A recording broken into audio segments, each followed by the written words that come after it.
You're listening to The Globalist, first broadcast on the 13th of November 2015 on Monacle 24. The Globalist, in association with UBS.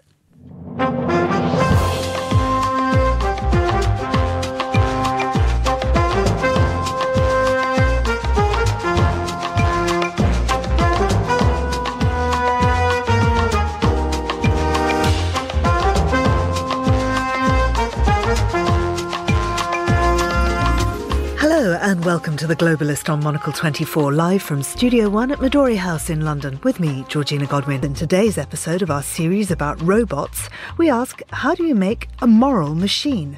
As they become more autonomous, can we instill ethics alongside artificial intelligence? Open the pod bay doors, please, Hal. I'm sorry, Dave. I'm afraid I can't do that.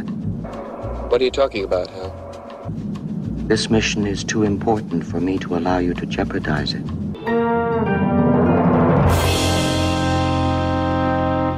All this week on The Globalist, we've been talking about the world of robotics. Robots that might take our jobs, robots that can kill or save a human's life, and robots that might even be able to write great works of literature. Perhaps. But what happens if these robots get too intelligent? Are humans placing too much trust in man's new best friend? What used to be the stuff of science fiction is becoming more and more like reality. So what's been done to control it? Well, joining us to discuss this further are two artificial intelligence experts. Alex Housley, who's the founder and CEO at Selden, an open-source machine learning platform, and Mark Bishop, director at the Tungsten Centre for Intelligent Data and Analytics at Goldsmiths University. Welcome both of you to the programme. Now, could we start off talking about Asimov's law, which is something I don't really understand, but I see it quoted in all the science articles around me. Alex, maybe if we come to you on that one. So, Asimov is... I'm a huge Asimov fan, and Harry Seldon was one of the inspirations behind Selden. Asimov obviously had invented the three laws of robotics, and they are basically fundamentally sort of a background which still serves today. So ultimately, I can't quote them off the top of my head right now, but it's important that there are rules, aren't there? Yeah, absolutely. And can a robot always work by rules? Do we have to have a mixture then, Mark, of rules and what, natural evolution? How does that work? That's a very interesting question, Georgina. Robots are controlled at the moment by computer programs, and computer programs can be considered effectively as a big long list of rules. So all robots that are fielded in the world at the moment are effectively controlled by a set of rules, or program as we might describe it. And this posits limits on, if you like, on what robots can do and what they can understand. Famously, the American philosopher John Searle, in an argument called the Chinese Room argument, purported to show that the mere execution or the following of any computer program via rules cannot possibly lead to genuine understanding.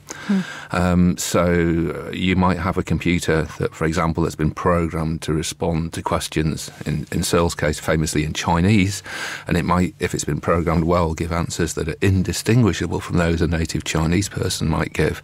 But Searle's argument shows that the machine doesn't actually understand the symbols it's so adroitly manipulating. A little bit like a child who hears an adult joke and laughs but doesn't actually understand the joke. Now, if Searle's correct, this really puts limits on and differentiates the sort of things that machines can do compared to what humans can do. So Alex, do you think there'll be a time when machines will have powers of reason and logic, and will they always be only as ethical as the person programming it?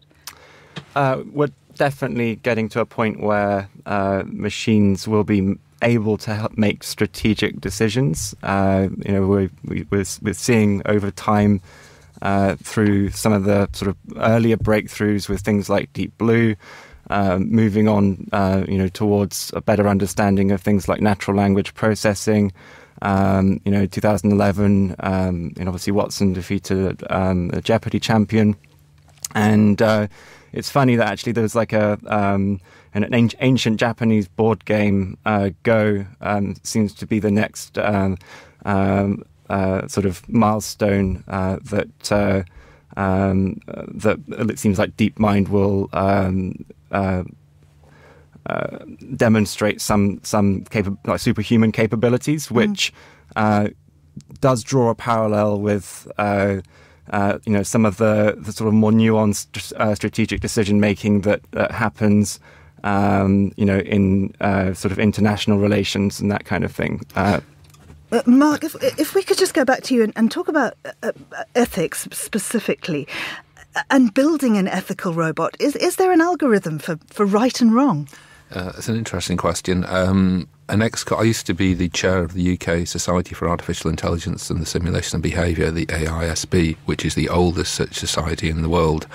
And one of my colleagues on the organising committee of the AISB was a scientist from Liverpool University called Louise Dennis. And just recently she's published a paper called Towards a Science of Provably Correct Robot Ethics.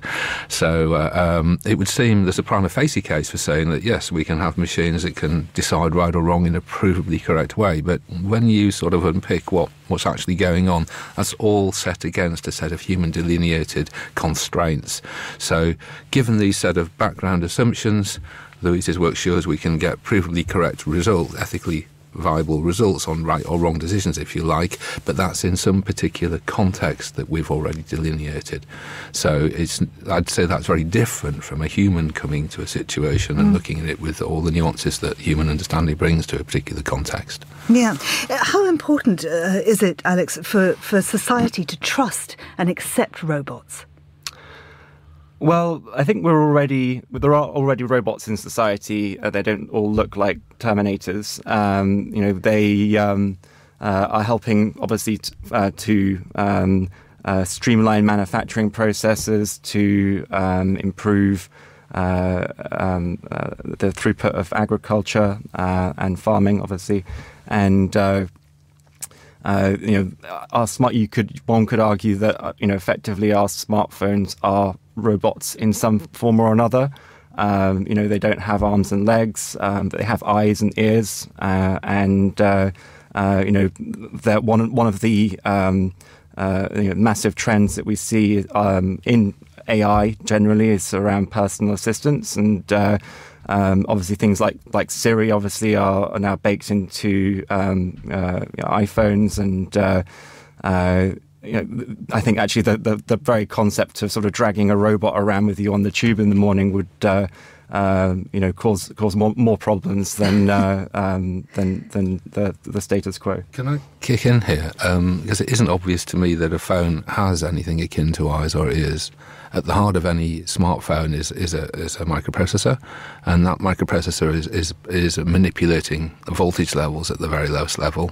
It has no idea whether these voltage levels correspond to images, sounds, bananas, or elephants, I think it's kind of an intellectual shoddiness when we describe these things of having eyes and ears, because there's no perception, there's no consciousness, there's no conscious phenomenal perception of the world going on, which is very different, I think, from a human case. When we say we're using our eyes, we're typically seeing and being consciously aware of what we're seeing. That is not going on in Siri or in any computer system. And in fact, one of the things I've been publishing on for some time is an argument called Dancing with Pixies that purports to show that computers can never be conscious. So, very interesting point. Thank you both, gentlemen. Alex Housley, founder and CEO at Selden. Mark Bishop, director at the Tungsten Centre for Intelligent Data Analytics. Thank you both for coming in.